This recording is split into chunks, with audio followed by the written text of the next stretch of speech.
Sejam bem-vindos ao nosso canal. Nós queremos pedir a todos vocês, se possível, se inscrevam no nosso canal e nos ajude a crescer. Também não esqueça de deixar ao final o seu like, se gostou ou não gostou do nosso estudo.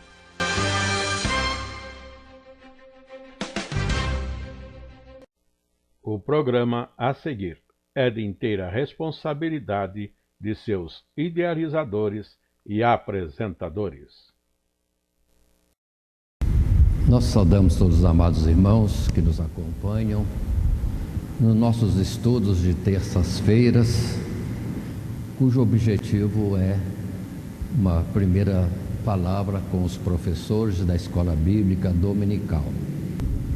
E o que temos é o estudo do livro de Levítico, sendo esta lição de número 4, as leis de purificação, envolvendo os capítulos 11 a 15 do livro de Levíticos. O nosso textuário está em Atos dos Apóstolos, capítulo 15, versos 8 e 9, que dizem: E Deus, que conhece os corações, lhes deu testemunho, dando-lhes o Espírito Santo, assim como também a nós, e não fez diferença alguma entre eles e nós, purificando o seu coração pela fé. O textual refere-se a uma palavra na reunião dos apóstolos em Jerusalém, quando os gentios questionavam a respeito das normas para o cristianismo, o comportamento, sendo que os judeus sempre cobravam a eles, gentios, que eles andassem segundo aquilo que estava escrito na lei de Moisés. E conforme temos visto, tudo que a lei diz fala em figuras e sombras, e não conforme aquilo que é a realidade, somente sombras, figuras dos bens eternos. Muito bem, e a palavra naquela época foi isso, de que Deus não fez diferença. Deus, conhecendo os corações, também aos gentios deu os mesmos dons de que aos judeus que vinham para Cristo Jesus. Não fez diferença, mas purificou-os, ou purificou os gentios, purificou os seus corações pela fé, então somente pela fé. A nossa leitura bíblica está em Levítico capítulo 11, do verso 1 ao verso 8, e esta leitura estaremos fazendo daqui a pouco no desenvolvimento da nossa lição. Consideremos ainda, além desse texto que temos para estarmos lendo, e o textuário já apresentado, que o nosso esboço vai ser este nessa lição de número 4. Vamos estar nos subtítulos. Primeiro, a lei dos animais puros e impuros, assunto do capítulo 11, e na sequência dessas nossas lições, segundo subtítulo, a lei da mulher após o parto, e terceiro, a lei da lepra e daqueles ou daquele que tem fluxo, aí envolvendo os capítulos 13 a 15. Dentro do nosso assunto, apresentando o nosso texto do material de classe Introdução, podemos colocar desta forma: avançando no estudo das ordenanças levíticas, na presente lição, procuraremos esclarecer o sentido geral das leis de purificação apresentadas nos capítulos 11, 12, 13, 14 e 15. Como temos feito nas lições anteriores, não nos deteremos nos detalhes das proibições e dos ritos. Mas o nosso propósito é compreender a mensagem espiritual das formas exteriores ou visíveis. Mensagem essa que faz destes capítulos uma porção da Escritura realmente edificante para a igreja atual, assim como foi para o antigo Israel. Portanto, vamos ver esses 5 capítulos, com esse título geral que estamos dando, as leis da purificação.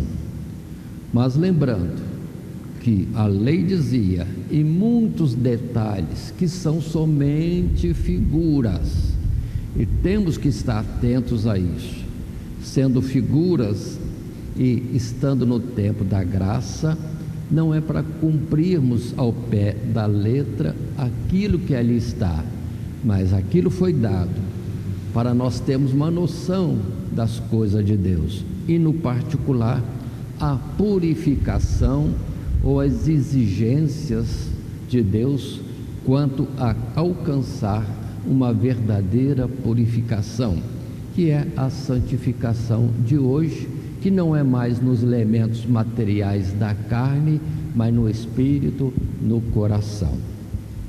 Isso que nós precisamos estar atentos e compreender. Muito bem. Isto posto, observe os professores que temos capítulos longos às vezes, o 11, 13, 14, são capítulos longos que colocam muitos detalhes, e nós vamos falar poucos versos desse texto ou desses capítulos, o suficiente para pegarmos a primeira ideia e conversarmos sobre o significado.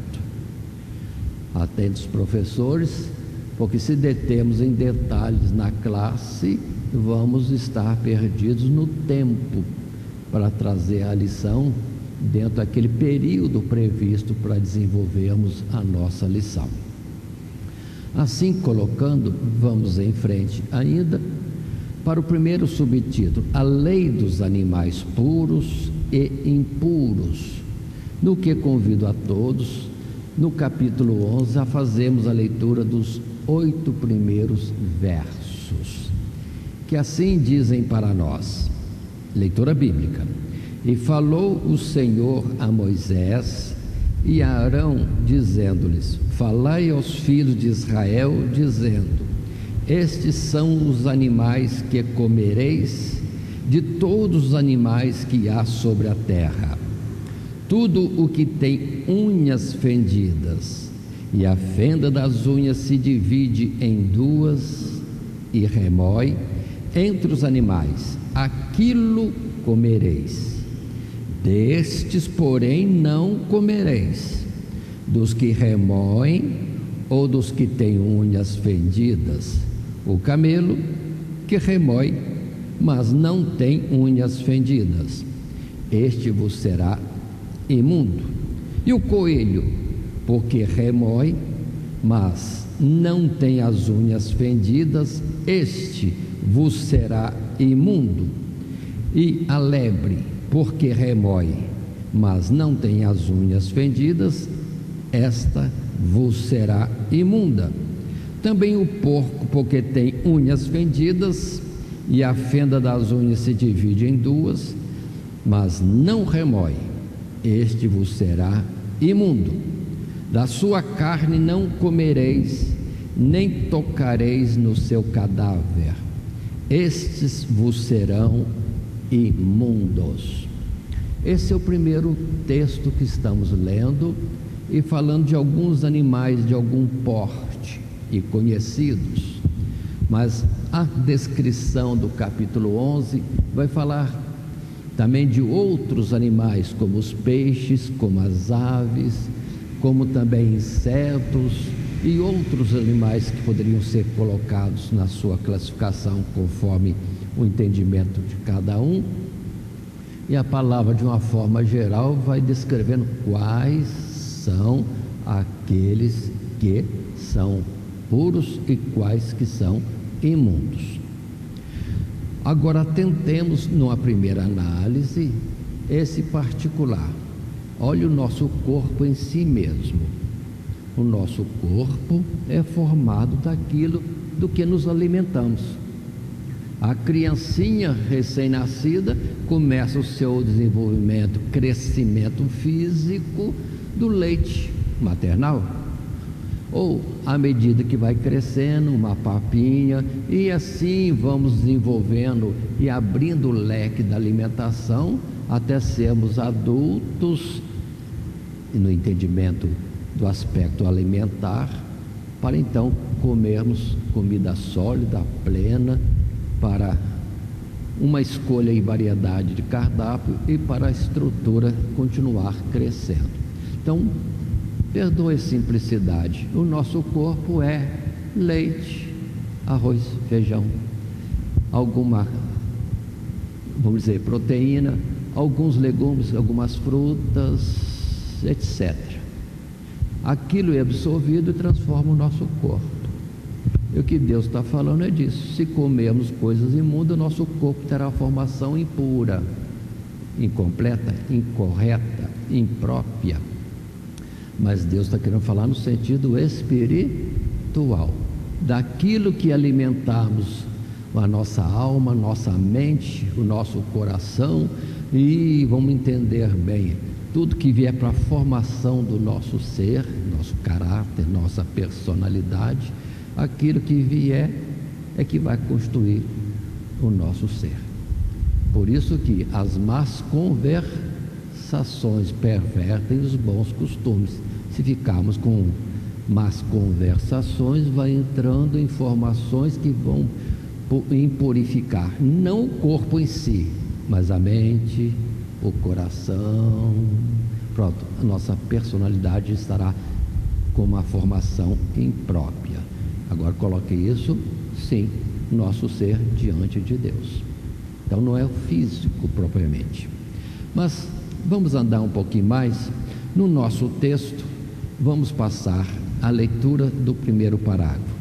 A presente seção do livro de Levítico, em particular, pode ser considerado um verdadeiro compêndio de instrução prática para o povo, pois aqui o Senhor os ensina a diferenciarem o santo do comum e profano, através de circunstâncias exteriores que em si mesmas são indiferentes, como a alimentação, a concepção, as doenças e até situações consideradas tabus, mas a partir de uma atitude diferenciada em relação a esses hábitos, os israelitas demonstrariam sua separação dentre todos os povos, o que por sua vez exaltaria a santidade de Deus, o Deus de Israel.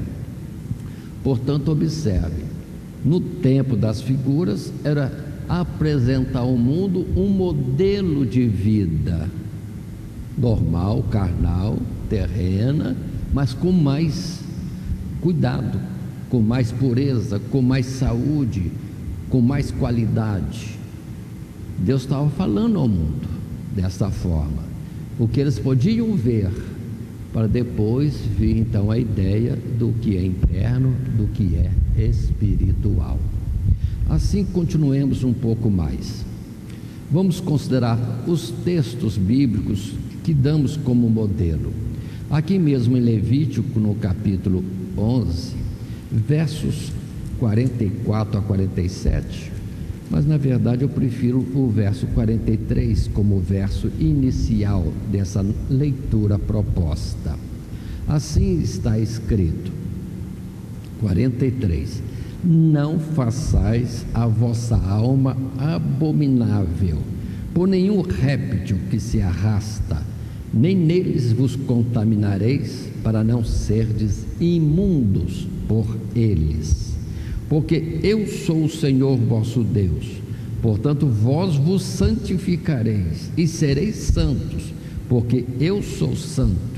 E não contaminareis a vossa alma por nenhum réptil que se arrasta sobre a terra, porque eu sou o Senhor, que vos faz subir da terra do Egito, para que eu seja vosso Deus e para que sejais santos, porque eu sou santo. Esta é a lei dos animais e das aves e de toda alma vivente que se move nas águas e de toda alma que se arrasta sobre a terra, para fazer diferença entre o imundo e o limpo, entre os animais que se podem comer e os animais que não se podem comer. Então, a palavra é clara em si. Era um modelo de vida para os judeus, israelitas, terem um corpo saudável, um aspecto de limpeza, pureza, higiene, qualidade de vida exemplar entre todos, porque fazendo o contrário, comendo o que é impuro, o seu corpo, atenção, aqui fala alma, para vocês entenderem que alma é no sentido físico do corpo contaminado. Está claro isso? Porque hoje a palavra alma é tomada muito abstralmente, ou de forma abstrata, ou mesmo dizendo que é espiritual, e não é. É mais aspecto do corpo, que é a expressão básica, sentido básico da palavra alma. E Deus os fez alma vivente, corpo com vida, ser que tem vida. Observe bem o sentido, e os homens vão criando outras ideias da expressão bíblica. Por isso que a palavra é clara: somos pó. Agora, esse pó está sendo sustentado pelo Espírito de Deus, pelo fôlego de vida de Deus. Tanto que Salomão diz: vai chegar o tempo que o pó volta à terra e o Espírito que é de Deus volta para Deus. Se o que tem vida voltou para Deus, o que ficou é só a nossa origem, o que somos em nós mesmos, na vida terrena, pó. Então, cuidado com essa situação de alma, que outros estão dizendo que é imortal, etc., esquecendo que imortal é somente Deus. E a vida que qualquer um tiver, vai ter essa vida pelo próprio sustento de Deus, e isso continuamente. É como se fôssemos um aparelho ligado na tomada para ter energia, só que no sentido de Deus é o Espírito de Deus, o fôlego de vida de Deus em nós, sustentando essa estrutura que aqui está. Mas continuemos um pouco mais. A palavra no verso 43 é o que eu acho importantíssima: não façais a vossa alma abominável por nenhum réptil que se arrasta, nem neles vos contaminareis, para não serdes imundos por eles. Guardemos isso, que é de suma importância. Agora, vamos considerar ainda, no sentido mais espiritual, mais direto da prática da vida cristã, o que é que pode perturbar, irmãos, e tornar imprópria, de má formação, impura a nossa personalidade? Precisamos entender isso. Já falei antes: as más conversações pervertem os bons costumes. Usando um ditado popular: diga-me com quem andas, eu direi quem tu és. Mas vamos estender isso. O que hoje contamina alguém, que Jesus falou também, e vamos citar versos nisso, a respeito daquilo que vem a nós no sentido de formação. Então temos que ter cuidado com aquilo que nós ouvimos, daquilo que vemos, porque vão despertar pensamentos, raciocínios que, se forem impróprios, aquilo vai estar minando a nossa alma.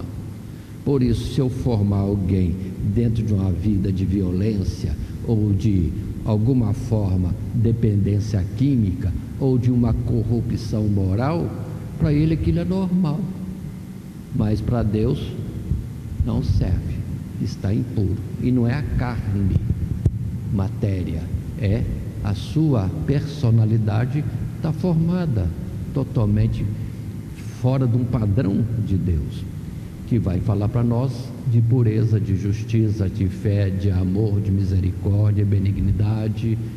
É totalmente diferente e não material.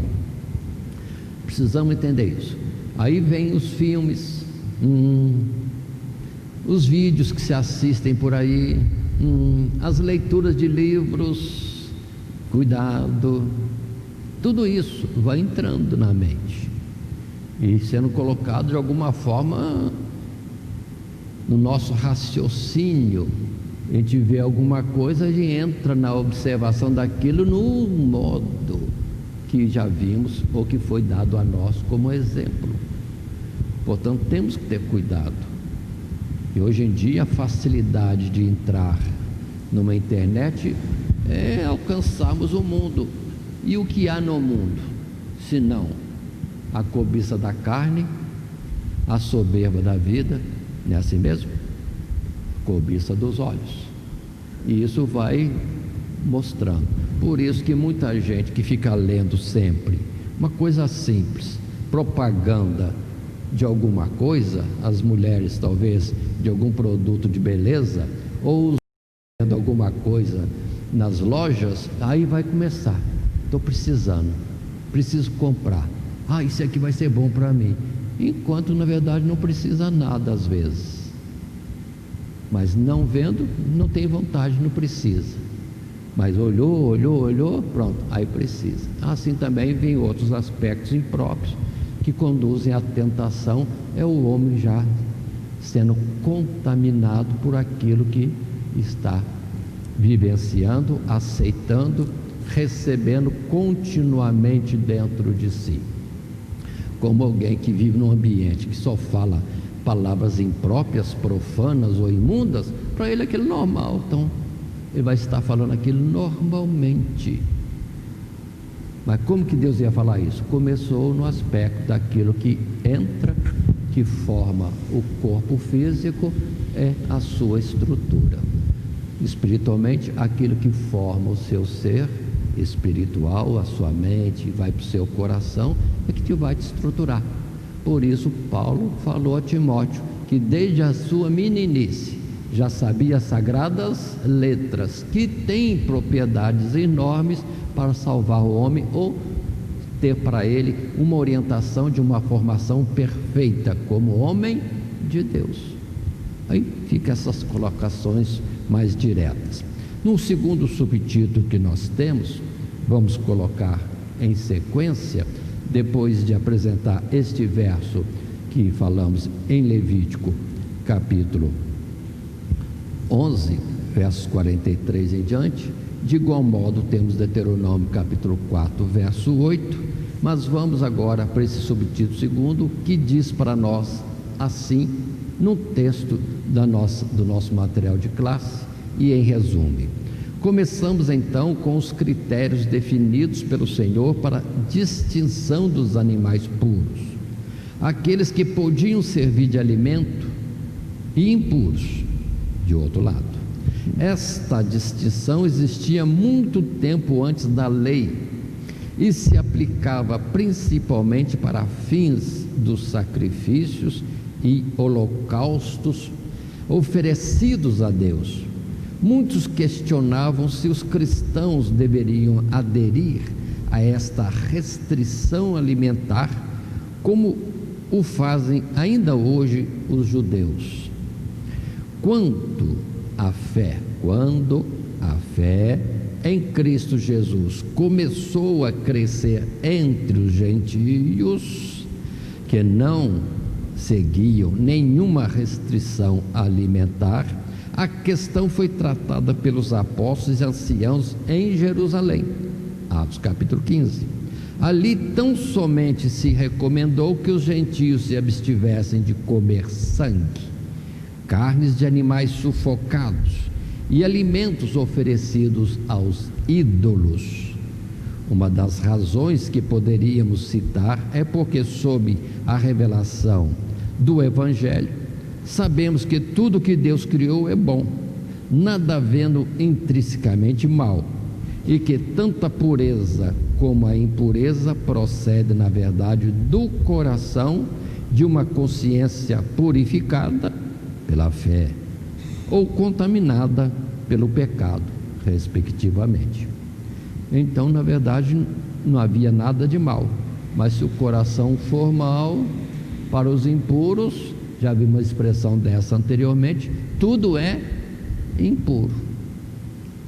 Aí, a situação que vivemos hoje, muitos não tendo nem noção do casamento, já colocam no casamento malícia e maldade, enquanto é um ato de Deus santo, com um significado maravilhosíssimo, e virou algo agora sem importância, por causa dos corações desviados do princípio do conhecimento real do que é, no caso, o casamento. Então vamos falar nesse assunto: animais limpos e animais não limpos. Isso aí, já é desde antes do dilúvio. Abrindo a palavra em Gênesis capítulo 7, podemos folhear a Bíblia.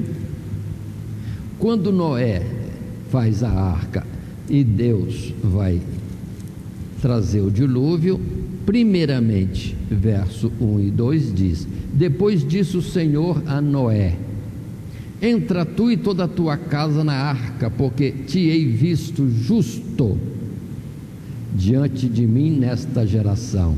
De todo animal limpo tomarás para ti 7 e 7, o macho e sua fêmea, mas dos animais que não são limpos, 2, o macho e a fêmea. Então, antes do dilúvio, já se tinha noção: animais limpos e animais não limpos ou impuros. E lembremos que nesta fase da história bíblica, o alimento de carnes não era permitido, não era comum. Isso vai ser liberado depois, vamos citar logo em seguida, mas quero ver antes Gênesis capítulo 8, verso 20, quando a expressão desse verso 20 diz: edificou Noé um altar ao Senhor e tomou de todo animal limpo, de toda ave limpa, e ofereceu holocaustos sobre o altar. Aí está, na hora de oferecer a Deus o sacrifício, só animais limpos. Essa noção já existia.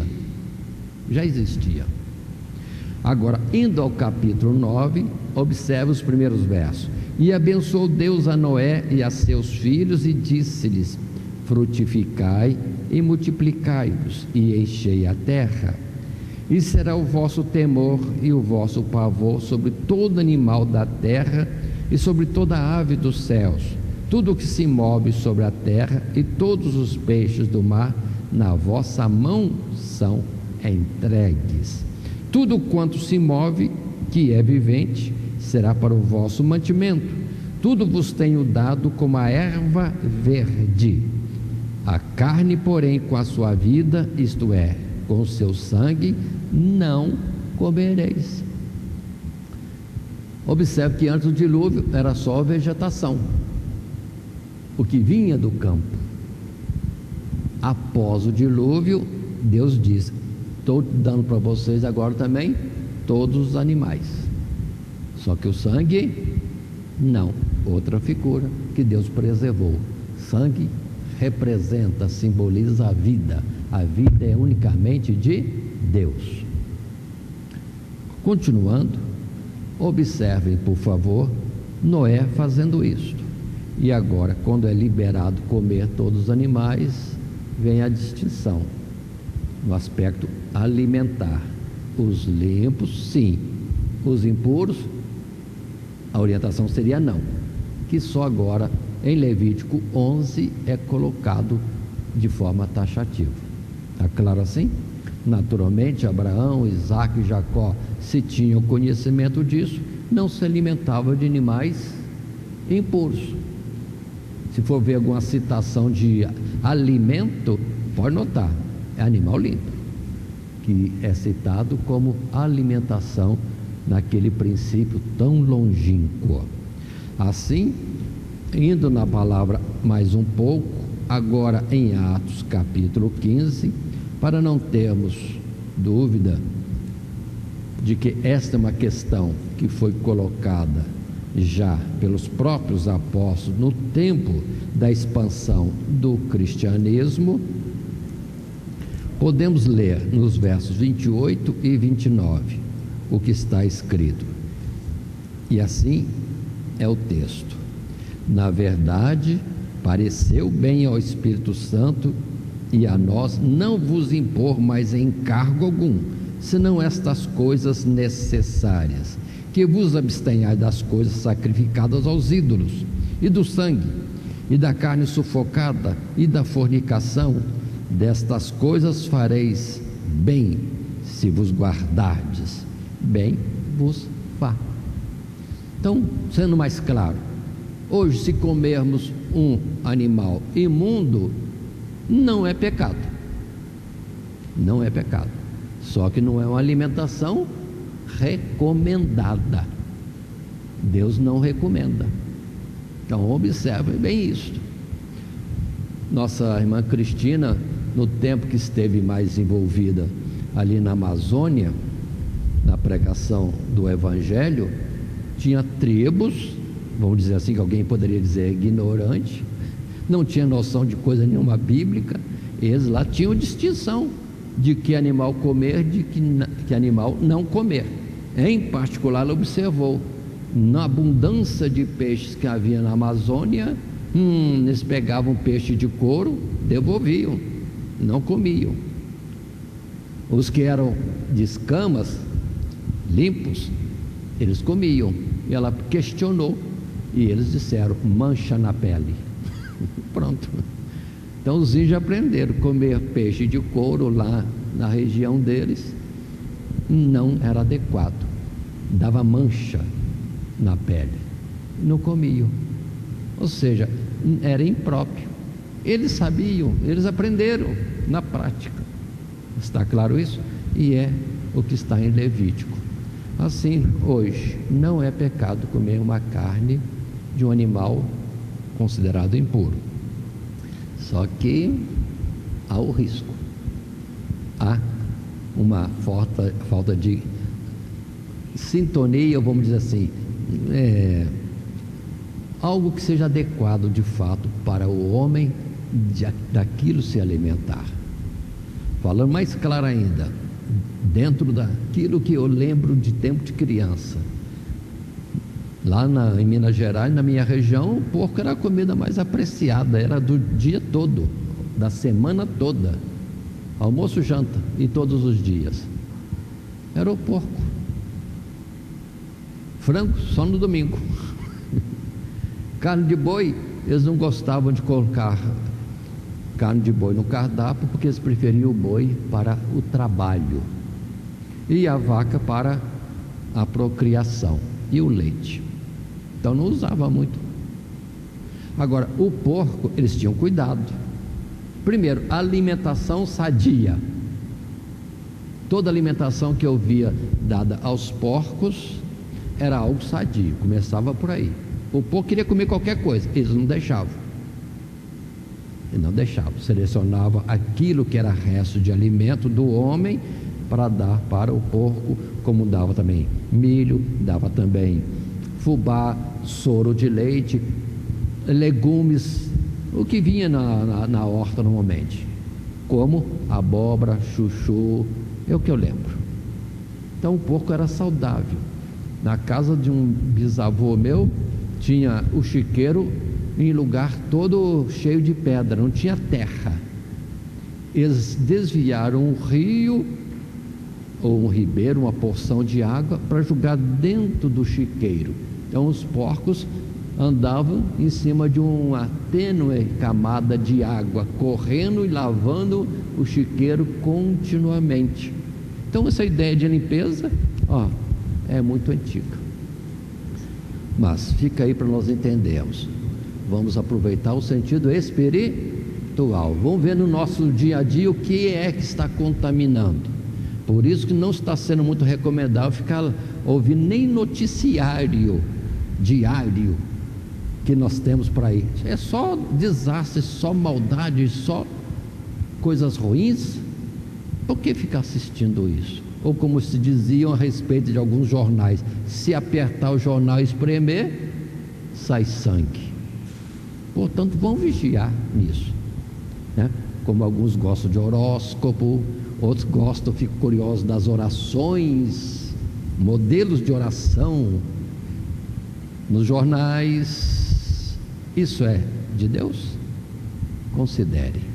Mas no segundo subtítulo ainda, temos outros versos, como em Romanos capítulo 14, em Tito 1,15, que falam justamente desses cuidados, de nós não cobrarmos aquilo que Deus não cobra. O que era da lei é da lei, e para os debaixo da lei, e nós somos chamados para estar na graça. Vamos viver na graça. Se alguém abandona a graça e se começa a submeter aos princípios da lei, da graça tem caído. É a expressão de Paulo. Então o negócio é grave. É como se a graça não fosse suficiente para o processo de santificação proposta, requerida por Deus, e vai apelar para aquilo que era só figura. É deixar a verdade, a realidade espiritual, para ir naquilo que é simplesmente uma sombra. Mas continuemos um pouco mais, falando de Mateus capítulo 15. Esse texto é importante para nós dentro do nosso assunto de hoje, quando nos versos 17 a 20 temos Jesus falando: ainda não compreendeis que tudo que entra pela boca desce para o ventre e é lançado fora? Mas o que sai da boca procede do coração, e isso contamina o homem, porque do coração procedem os maus pensamentos, mortes, adultérios, prostituição, furtos, falsos testemunhos e blasfêmias. São essas coisas que contaminam o homem. Mas comer sem lavar as mãos, isso não contamina o homem. Então Jesus mesmo fala isso, desligando do aspecto figurado para entrarmos direto no que é espiritual. Passando o terceiro subtítulo, depois de todos esses versos apontados como modelos, alguns lidos por nós, nós temos o texto, terceiro parágrafo do primeiro subtítulo da nossa lição, a lei dos animais puros e impuros. O texto diz para nós: outro aspecto a considerar é que a distinção de alimentos sob a ordem levítica era transitória e prefigurava uma realidade espiritual que, juntamente com outras ordenanças rituais, se cumpriria na igreja. Essa realidade foi revelada a Pedro, quando Deus lhe mostrou no simbolismo dos animais impuros contidos num vaso descido do céu, que os gentios até então considerados indignos de participarem da comunhão divina, haviam sido purificados, ou seja, chamados por Deus ao arrependimento e à vida eterna. Agora, esse detalhe, mais ainda mostrando que cada um de nós, ser humano, podemos estar limpos ou impuros. Entretanto, a obra em Cristo Jesus é para a limpeza daqueles que estão impuros e manter a limpeza dos que são puros, conforme Jesus chegou a dizer de uma forma breve, digamos, lavando os pés dos discípulos. Pedro recusando-se, e falou assim: eu não te lavar, não tens parte comigo. Pedro então quis que fosse totalmente lavado, e Jesus disse: aquele que está limpo não precisa mais senão lavar os pés, que é o normal, se arrastar pelo chão e estar sujo. E Jesus complementou: vós já estáis limpos pela palavra que vos tenho dado. Aí está, ensinamento espiritual retirando o que é ensino impróprio, para ficar o limpo, expulso, retirado aquilo que não é limpo, que não é certo diante de Deus.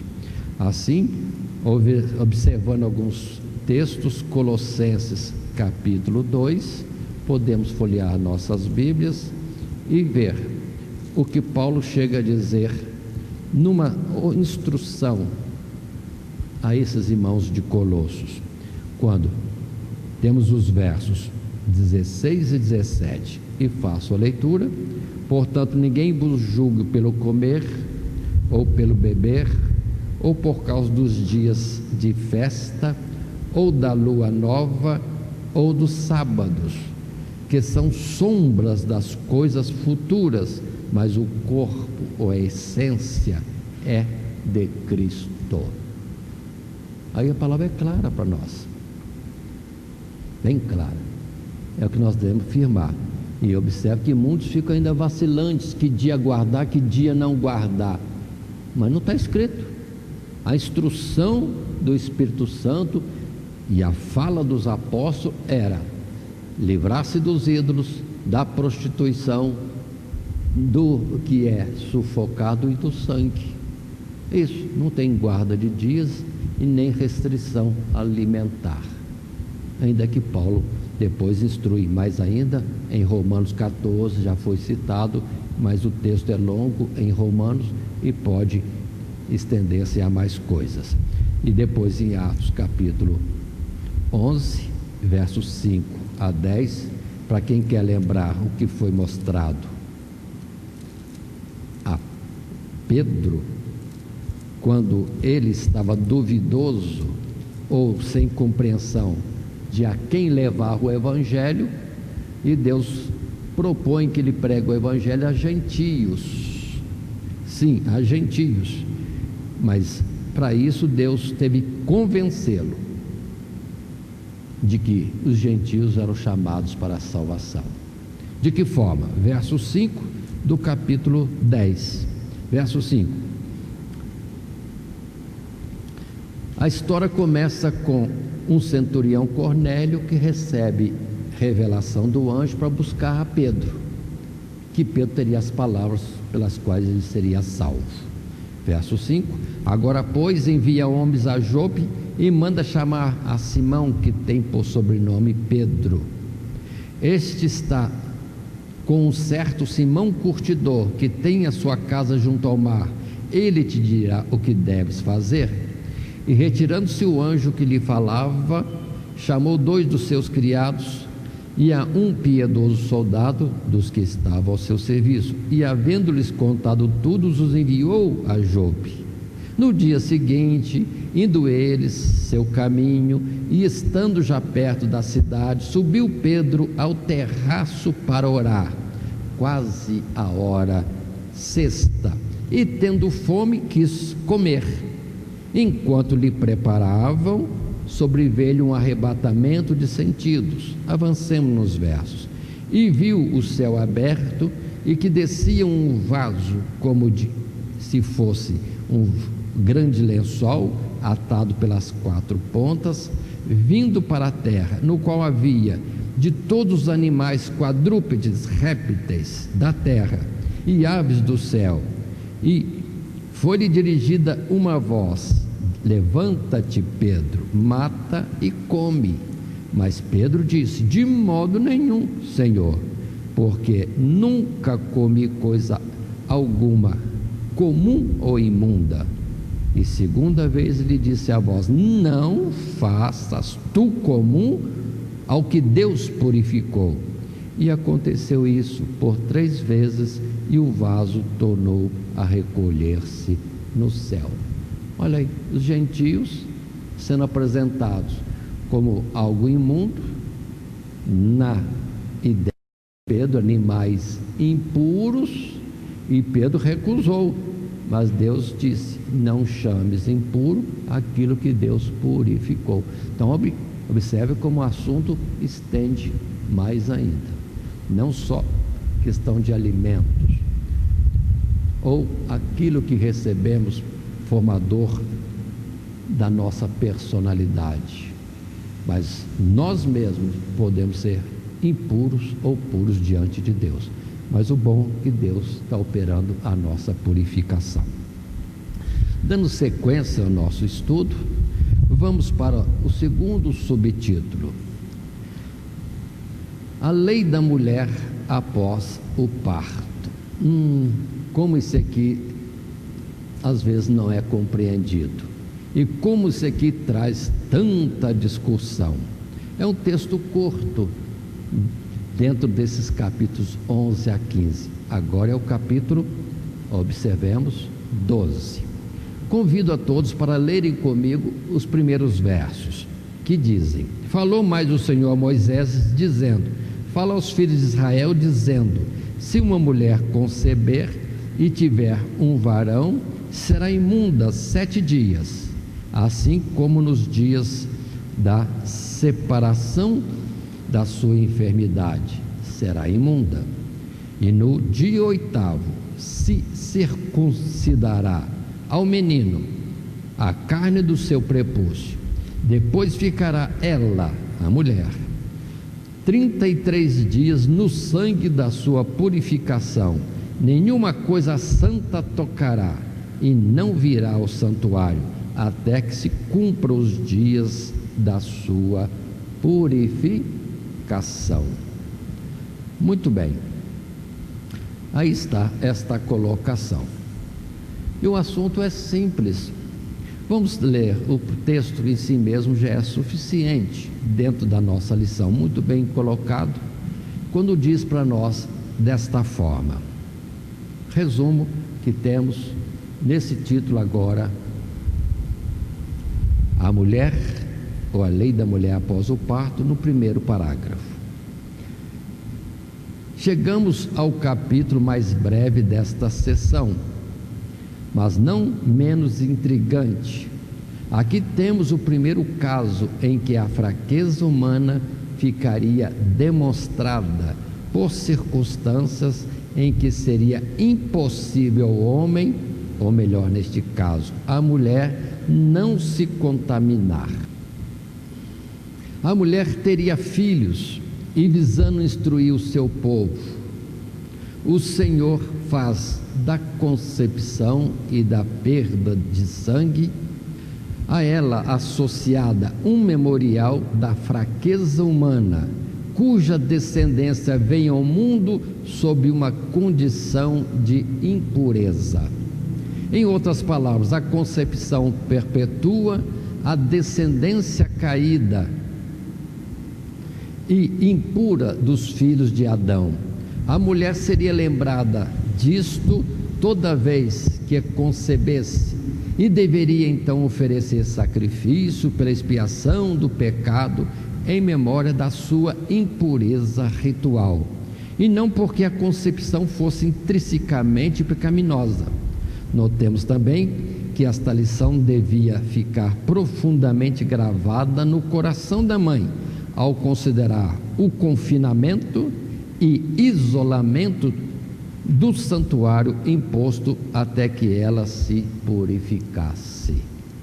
Muito bem, vamos considerar isto. Seria útil avançar um pouquinho ou puxar um assunto do capítulo 15, no que vai dizer para nós, e vamos depois repetir nesse aspecto. Tudo que saísse do homem, o fluido que saísse do homem, o tornava impuro. Ou seja, se ele tivesse uma ferida, sangrasse, ele era impuro. Se tivesse alguma inflamação, infecção, e aquilo vazasse no elemento próprio da infecção, o tornava impuro. E tudo que aquilo encostasse era impuro. Ou outras coisas que saíssem do homem, aquilo era impuro, e o que tocasse também seria impuro. Coloquemos isso. Primeira ideia básica é: no fluido que sai de nós, como sangue e outra coisa, significa a vida escapando, ou a morte dominando o ser. Ou se é de uma enfermidade, alguma coisa que escorre, flui do homem, é porque ele está enfermo, está em processo de morte. Ou seja, Deus está mostrando que o homem é mortal, não tem vida em si mesmo, e o processo dele é, se saiu do pó, retornar ao pó. Agora, dentro do aspecto da concepção, Deus não fala da ideia da concepção ser pecado, nem o relacionamento de homem e mulher, porque Deus é que criou a formação da vida, Deus que criou, mas no processo natural do parto, há vida escapando, a hemorragia natural é a lembrança de Deus que o homem em si mesmo é mortal, a vida é, digamos assim, restrita por pouco tempo e estava indo embora, o que a tornaria, por lembrança figurada, como representação da morte. Vamos abrir Romanos capítulo 5, no verso 12, que é muito importante esse verso, colocado com cuidado. Vamos ler devagar. Pelo que, como por um homem entrou o pecado no mundo, e pelo pecado a morte, assim também a morte passou a todos os homens, por isso que todos pecaram. Paremos e vamos ler devagarzinho. Pelo que, como por um homem entrou o pecado no mundo, por Adão entrou o pecado no mundo, e pelo pecado a morte. Então é a natureza nossa, é aquilo que vimos em Adão, criado por Deus para estar vivendo indefinidamente.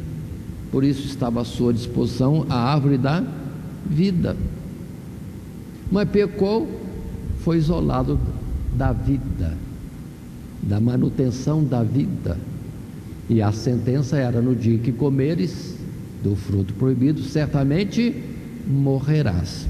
Então o homem peca, por um homem entrou o pecado no mundo, e pelo pecado a morte. Continuando a leitura lenta, parcial do verso, diz assim: assim também a morte passou a todos os homens. Paremos. Como que a morte passou a todos os homens?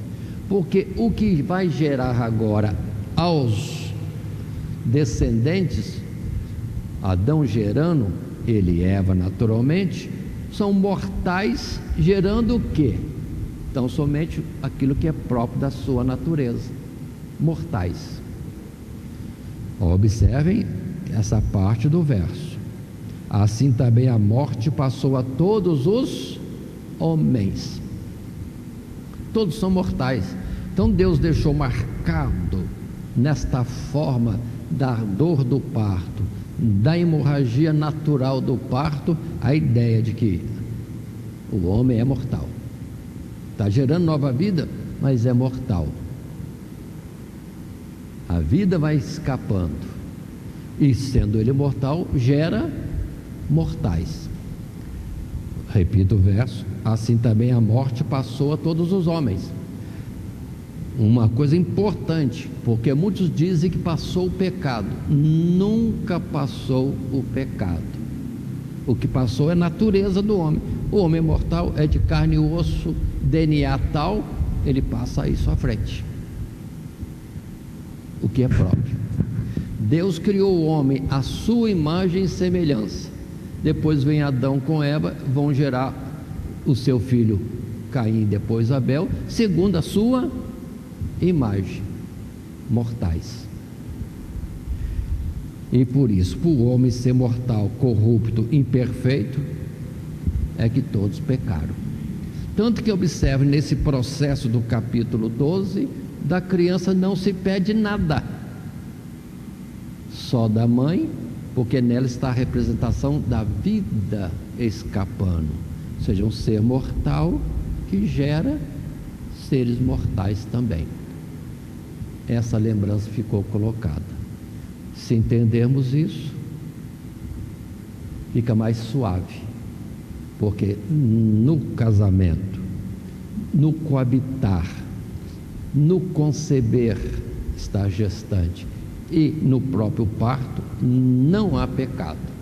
Mas há, sim, Deus deixando claro de que há o que é próprio do homem, o homem que é corrupto, o homem que se definha, que morre, ele vai passar isso na geração seguinte.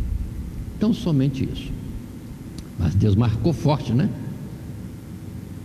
Está impura e vai ficar 7 mais 33 dias, 40 dias, até então poder se purificar no ritual da lei e voltar à vida de comunhão, de culto a Deus.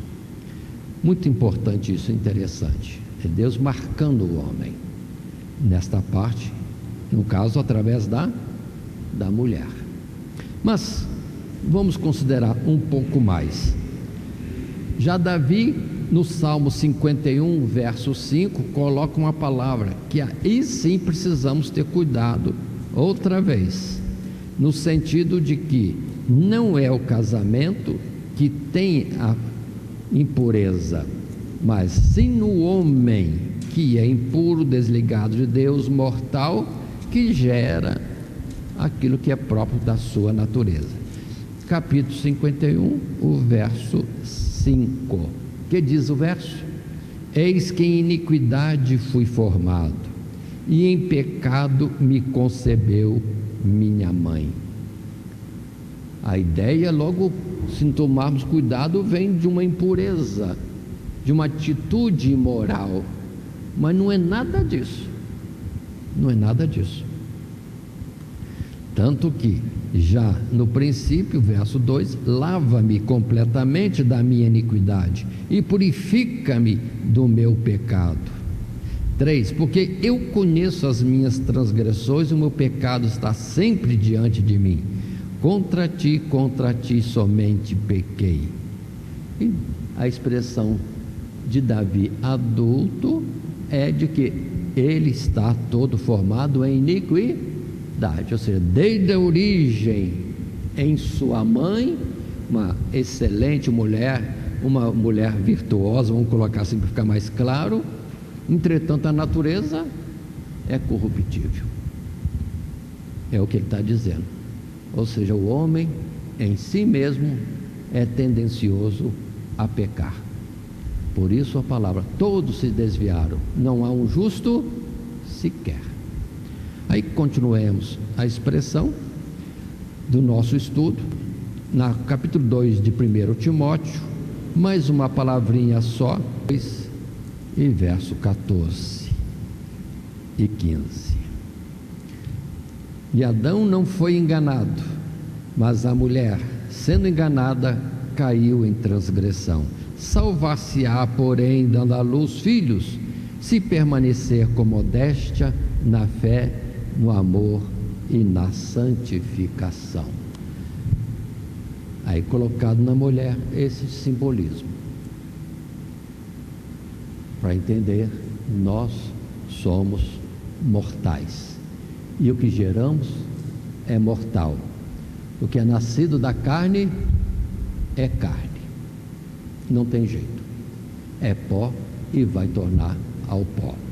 Mas vamos em frente na nossa lição, agora já no subtítulo 3, a lei da lepra e daquele que tem fluxo, capítulos 13, 14 e 15. No primeiro parágrafo, consideremos nosso material de classe, os capítulos 13 e 14 apresentam uma extensa e detalhada prescrição de como o indivíduo deveria ser examinado e acompanhado na piora ou recuperação da enfermidade visível na carne, a lepra. Tratava-se de enfermidade bastante agressiva, a ponto de poder contaminar vestes e casas, ou, enfim, tudo aquilo que o leproso tocasse. Os critérios definidos por Deus davam ao sacerdote autoridade exclusiva para declarar alguém enfermo ou são, E notemos que o próprio Jesus, tendo curado um leproso, orientou-o a se apresentar ao sacerdote a fim de obter o testemunho da lei em favor da cura. Essa enfermidade tornava o seu portador impuro, necessitando este de expiação pelo pecado. Se ou quando porventura fosse curado, porque demonstrava a tendência persistente do pecado no homem, seu poder de propagar e contaminar todos os aspectos da vida, e mesmo quando retrocede por um tempo, ser capaz de recrudescer. Vamos em frente nesse assunto.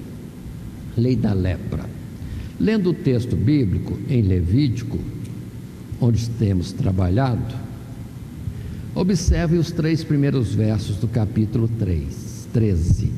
Falou mais o Senhor a Moisés e Arão, dizendo: o homem, quando na pele da sua carne houver inchação ou pústula, ou empola branca que estiver na pele de sua carne, como praga de lepra, então será levado a Arão, o sacerdote, ou a um dos seus filhos, os sacerdotes, e o sacerdote examinará a praga na pele da carne.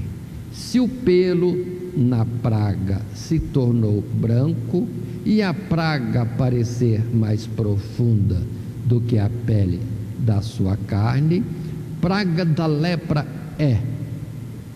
O sacerdote, vendo-o, o declarará imundo.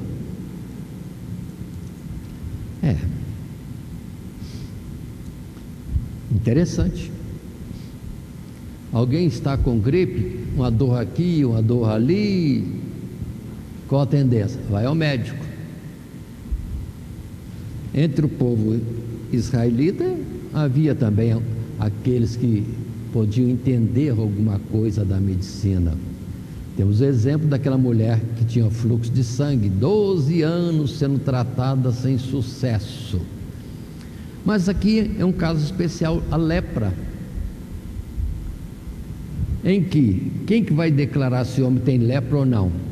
E daí o seguinte passo, que era a declaração de que se tem lepra é imundo. Aí tinha que ser isolado, não podia viver junto com o povo, não podia viver junto com a sua família, nenhum acesso às coisas de Deus. A lepra, qual é interessante? Alguém podia ter a suspeita, tem que ir ao sacerdote. O sacerdote que vai examinar, e o critério é longo aqui no capítulo 13, e outras instruções no capítulo 14, muitos detalhes, mas não vamos entrar nesses detalhes. O importante é, se tem uma enfermidade suspeita que é lepra, o que o torna imundo, ele tem que ir ao sacerdote e não ao médico. E o sacerdote vai declarar imundo ou não. Se tem enfermidade, é imundo. E vem todo o processo de isolamento. A lepra, irmãos, não tem cura. E Deus toma esta enfermidade para falar do pecado. Não tem cura. Não adianta procurar especialista, fazer cirurgia e tomar vitamina tal e tal, que não tem cura. Assim o pecado não tem jeito. Não adianta procurar religião, uma filosofia tal, uma norma de vida qualquer. Não tem jeito. O pecado não sai, a não ser no processo espiritual, que é a atuação de Cristo Jesus. Se olharmos o Antigo Testamento, quantas curas temos de leprosos? Milênios. E só 2 casos que me ocorrem aqui, de alguém ser curado da lepra: Naamã, Ciro, e Miriam, lá no tempo de Moisés. E Miriam, tempo de Moisés, é Deus dando a cura direta. Mas no tempo que tinha lepra, ficou isolada, imunda, não tinha participação no meio do povo. Naamã, gentio, leproso, vem para o rei não resolve. O sacerdote não quis nem se aproximar. Aliás, em Samaria não tinha sacerdote de Deus, né? Aí teve que levar o profeta, e o profeta tinha a ordem de Deus: lava-te no Rio Jordão, 7 banhos será curado. É ordem direta de Deus. Assim o pecado não tem jeito de ser curado, só Deus mesmo. Aí está a excelência do fato de quando vem Jesus, aí é um aqui, outro ali, daqui a pouco é 10 de uma vez. Ou seja, onde Jesus passava, o que tivesse de enfermo ali, ou qualquer diversidade de enfermidade, Jesus curava. Mas no caso da lepra, símbolo do pecado, Jesus instruía: apresenta-te ao sacerdote. E ele tinha que ir ao sacerdote, para o sacerdote analisar e declarar: está limpo. Mas quem te curou? Só Deus cura. Só Jesus tem poder de tirar o pecado. Ele é o Cordeiro de Deus que tira o pecado do mundo todo, se o mundo assim vier para ele. Portanto, irmão, fica firme isso. E a questão da lepra é o detalhe dela. A pessoa está como que viva, mas na verdade está morta, porque as suas extremidades, dedos dos pés, dedos da mão, braço, orelha, nariz, vão cair. Ele nem sente dor, mas está se decompondo. Em vida ou está morto em vida? Como é que eu vou dizer? Me ajudem. Ou seja, é uma situação difícil. Parece vivo, mas está morto. Assim é aquele que está em transgressão diante de Deus, porque o pecado faz separação entre nós e Deus. Pronto. Então a lepra ficou como esse detalhe, um exemplo de algo que representa o pecado e não tem cura entre os homens. É só Deus mesmo. E Deus processando todo o processo necessário, tanto a cura como a própria purificação após essa tal cura. E nós temos na palavra de Deus muitos versos colocados que nós podemos também tomar para estarmos considerando isto. Nós temos Mateus capítulo 8, verso 1 a 4, gostaria de ler com os irmãos. A questão da cura de um leproso. E descendo ele do monte, seguiu uma grande multidão. E eis que veio um leproso e o adorou, dizendo: Senhor, se quiseres, podes tornar-me limpo. E Jesus, estendendo a mão, tocou-o, dizendo: quero ser limpo. E logo ficou purificado da lepra. Disse-lhe então Jesus: olha, não o digas a ninguém, mas vai, mostra-te ao sacerdote e apresenta a oferta que Moisés determinou para lhe servir de testemunho. Outra coisa interessante: se alguém tocasse no leproso, se um objeto tocasse no leproso, a pessoa, o objeto estava imunda. Mas Jesus vem ao leproso, toca no leproso, cura o leproso e não se impurifica. Esse é o poder de Deus na sua operação do resgate da nossa alma e da operação de santificação. Isso que nós precisamos entender, o simbolismo desta enfermidade, e faltariam palavras que poderíamos estender neste assunto. Mas deixo para a leitura dos irmãos os versos outros apontados, como Mateus 26, verso 41, Romanos 7, versos 8 até 11 também. Mas continuando, indo para o capítulo agora 15, peço aos irmãos para abrirem lá, é um segundo parágrafo, nesse subtítulo terceiro, a lepra, ou a lei da lepra e daquele que tem fluxo. Agora vamos falar do fluxo, que eu adiantei um pouco no capítulo 15, verso 1 e 2 e 3. Falou mais o Senhor a Moisés, é o texto bíblico. Falou mais a Moisés e Arão, dizendo: falai aos filhos de Israel e dizei-lhes: qualquer homem que tiver fluxo de sua carne será imundo por causa do seu fluxo. Esta, pois, será a sua imundícia por causa do seu fluxo. Se a sua carne vaza o seu fluxo, ou se a sua carne estanca o seu fluxo, esta é a sua imundícia.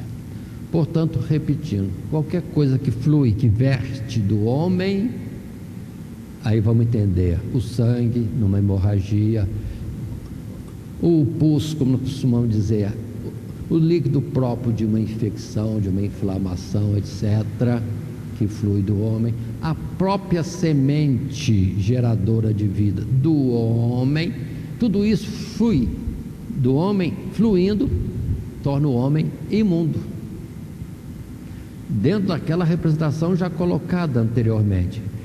Dele está saindo elementos vitais, principalmente o aspecto de vida. Sangue está saindo, é a saída da vida. Então ele está em processo de morte, ou está enfermo e vazando dele aquilo que o torna imundo, ou seja, está em processo de corrupção, colocando agora não na figura da enfermidade, nem do fluxo, mas no sentido de que elemento vital está saindo, ou seja, simbolismo da morte ou do homem que é mortal. Lendo o texto, parágrafo 2º, no subtítulo 3, podemos estar considerando esse resumo. O capítulo 15 orienta os israelitas sobre como deveriam lidar com vários tipos de fluxos ou fluidos liberados pelo corpo, seja por razões de enfermidade ou por uma reação aparentemente natural do organismo. Seja como for, o fato é que esses fluxos representam a degeneração da natureza humana até em seu funcionamento fisiológico, levando ao esvaimento, ao desperdício de elementos que possuem valor vital, seja a semente ou o sangue. Com isto, Deus também nos lembra que, como consequência do pecado, a vida humana está fadada a esvair-se num curto espaço de tempo, como uma rotura no vaso. Uma rotura no vaso. Interessante que lembro de uma visão que o irmão teve de uma caixa d'água que entrava água, mas a caixa não retinha a água. Havia algo como que uma trinca que a água entrava e saía. E o entendimento que veio àquele irmão é de que, ainda que Deus desse graça para alguma coisa, havia uma rotura na caixa, na pessoa, e a graça não permanecia. Seria como considerarmos a palavra que Paulo diz: guarda o bom depósito, ou seja, o Espírito Santo guardado em reserva, em depósito na nossa vida. Mas se o vaso estiver trincado, o azeite da graça de Deus vem, mas se perde. Então, consideremos também esse aspecto do fluxo que aqui foi colocado. Vai embora a graça de Deus se nós não a retivermos. Mas isso está desde lá, Gênesis capítulo 3, verso 19, quando ali em Gênesis 3, 19, nós conhecemos até de cor. Falando o homem na sua essência, na sua natureza, ser pó. Mas o verso 19 no seu todo diz para nós assim: no suor do teu rosto comerás o teu pão, até que te tornes a terra, porque dela foste tomado, porquanto és pó, em pó te tornarás. Forte lembrança de que o homem é perecível. Continuando ainda em outro verso que apontamos, 2 Samuel capítulo 14 e verso 14, na sua primeira expressão. Aqui trata-se de uma mulher sábia que é conduzida até Davi, e dentro de uma história que envolvia Davi e seu filho Absalão. Mas o que quero colocar, esse detalhe do início desse verso, a parte A. A mulher dizendo: porque certamente morreremos e seremos como águas derramadas na terra que não se ajuntam mais. Ou seja, o homem como aquele que se vai esvaindo e não se ajunta mais o seu fôlego de vida. Poderíamos colocar ainda mais um verso, como Eclesiastes capítulo 12, na expressão que Salomão diz para nós bem claro, desde o verso 6 a 8: antes que se quebre a cadeia de prata, observem, e se despedace o copo de ouro, e se despedace o cântaro junto à fonte, e se despedace a roda junto ao poço. Instrumentos se quebram, ou recipientes que se quebram, ou tem trinca. Observe: e o pó volte à terra como era, e o espírito volte a Deus que o deu. Vaidade de vaidade, diz o pregador, tudo é vaidade. Ou seja, o homem é como aquele que passa, ou seja, não é permanente. Vaidade das vaidades significa perecível, passa, não permanece.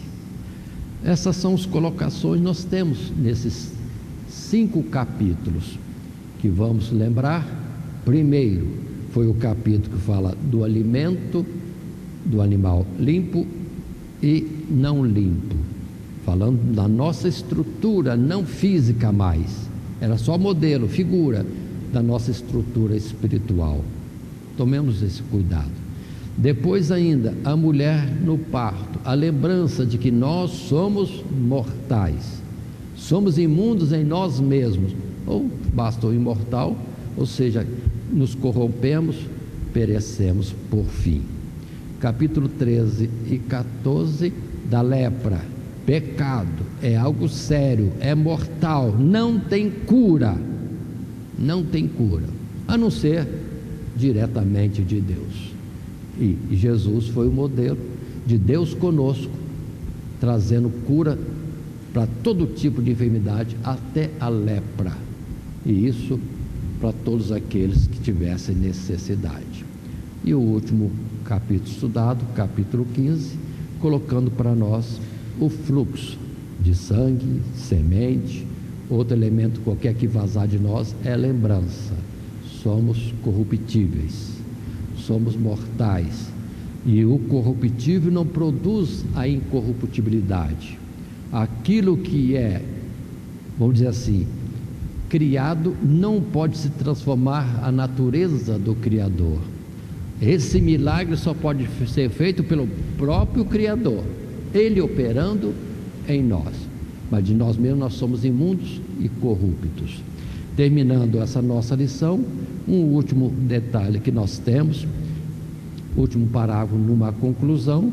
Em resumo, podemos estar vendo: hoje entendemos que a verdadeira santidade não consiste em ordenanças exteriores, pois ela procede de um coração regenerado pelo Espírito de Deus, impondo-se sobre todos os pensamentos e, por consequência, sobre os hábitos e ações do ser humano.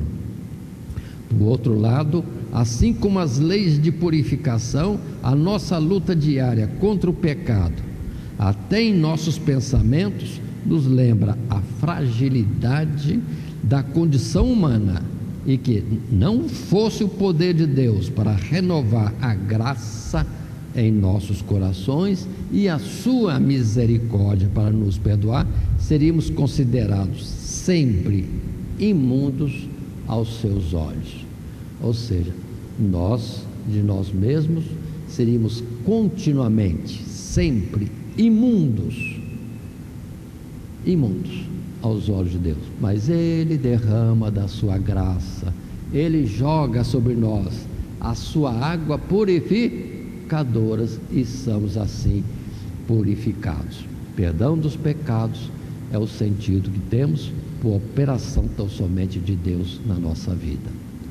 Esse é o nosso estudo, dentro daquilo que temos como nosso esboço, nos 3 subtítulos apresentados, e mais ainda o textuário tão bonito que temos ali em Atos dos Apóstolos, e que diz para nós, no capítulo 15, verso 8 e 9: e Deus, que conhece os corações, lhes deu testemunho, dando-lhes o Espírito Santo, assim como também a nós, e não fez diferença alguma entre eles e nós, purificando o seu coração pela fé. Os que estão na igreja, na comunhão com o Senhor, estão puros, mas antes não estavam. Deus operou, e assim como operou em nós, pode operar em qualquer outro que esteja desligado de Deus, considerado pecador, imundo, e o que quisermos colocar de palavras ofensivas ou de um critério de censura ou desaprovação, eles podem ser também purificados. É o que Deus propõe para toda a humanidade. E assim que Deus nos abençoe em Cristo Jesus. Amém. Primeiramente, quero agradecer a todos que sintonizam o nosso canal. Canal voltado principalmente à transmissão, à divulgação da Palavra de Deus. E ao encerrar o estudo desta noite, eu quero pedir a todos vocês, os que ainda não são inscritos em nosso canal, se inscrevam. Se inscrevam. Logo aí embaixo está aí a palavra inscreva-se. Clica nela. Somente isso. Se o estudo desta noite foi do teu agrado, você gostou, você concordou, clica aí no gostei. Gostei. Se você não gostou, é um direito seu. É um direito seu não gostar. Mas você pode manifestar isto. Para nós será importante isso. Saber que alguém não gostou. Clique no não gostei. Fácil. Não vai identificar você, nada. Simplesmente você vai expressar a sua opinião. Gostei, dedão para cima. Não gostei, dedão para baixo. E também pode, se você acha interessante compartilhar com seus amigos, compartilhe o nosso trabalho. Compartilhe. Aí embaixo, compartilhe. Você pode compartilhar no YouTube, pode compartilhar no Instagram, pode compartilhar no Facebook, pode compartilhar no Messenger, no WhatsApp. Vai simplesmente nos ajudar a crescer. Porque o nosso objetivo não é financeiro. Não é financeiro. Pode ver que os nossos trabalhos são todos sem fins lucrativos. Coopere conosco. Nos ajude. Temos também os nossos blogs, a nossa emissora na web, a Rádio Net Grata Nova. Tudo isso você encontra aí embaixo na descrição do nosso vídeo, do nosso estudo. Dá uma olhada, todos os endereços estão aí, junto a descrição dos nossos estudos. E eu agradeço, primeiramente, a Deus, por tudo que Deus tem feito nesses anos que nós estamos trabalhando na internet. E a você, que toda semana entra no nosso canal. Deus te abençoe. Todo dia, toda hora, muito mais prazer em ouvir. Radionet Grata Nova. Web Rádio, a qualidade que faz a diferença, cada vez mais necessária. Rede Grata Nova de Evangelização. Acesse nosso site www.horadadecisão.com.br. Hora da Decisão, tudo junto, sem acento.